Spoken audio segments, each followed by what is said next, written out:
శ్రీ గురుభ్యో నమ. జనవరి మాసంలో వృషభ రాశి వాళ్ళకి 15వ తారీఖు లోపల కూడా 5 గ్రహాలు చాలా దివ్యంగా యోగిస్తూ ఉన్నాయండి. ముఖ్యంగా బుధ గ్రహం అనేటువంటి ఆయన రెండో స్థానంలో బాగా యోగిస్తూ ఉన్నారు.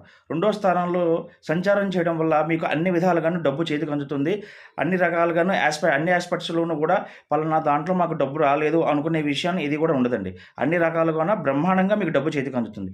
కానీ 15వ తారీఖు దాటిన తర్వాత నుంచి కూడా మీకు బాలేని గ్రహం ఏదైనా ఉందంటే కనుక బుధగ్రహం అండి. అప్పుడు బుధగ్రహం అనేటువంటిది యోగించదు.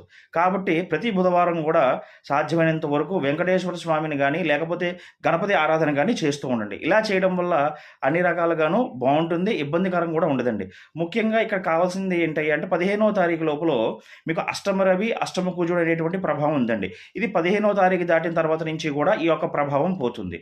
ముఖ్యంగా వ్యాపారస్తులకి అద్భుతంగా ఉంటుందండి 15వ తారీఖు లోపల. 15వ తారీఖు దాటిన తర్వాత నుంచి కూడా వ్యాపారస్తులందరికీ కూడా కొంచెం డబ్బు విషయంలో చికాకులు రావడం, మెంటల్ టెన్షన్స్ రావడం అనేటువంటిది జరుగుతూ ఉంటుంది. ముఖ్యంగా ఇక్కడ హెల్త్ విషయంలో చూసుకునేది ఏంటంటే చతుర్థ స్థానంలో కేతు సంచారం ఉండడం వల్ల తండ్రికి గానీ, తల్లికి గానీ, మీ ఇంట్లో కుటుంబ సభ్యులు లేదా భార్యకి గానీ, లేకపోతే పిల్లలకి గానీ ఏదో ఒక విషయంలో అనారోగ్య సమస్యలు అనేటువంటిది రావడం జరుగుతూ ఉంటుందండి.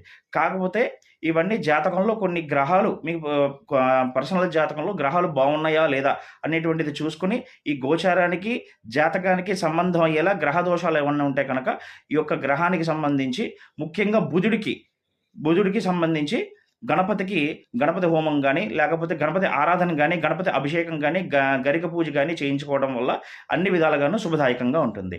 తత్సత్ బ్రహ్మార్పణమస్తు.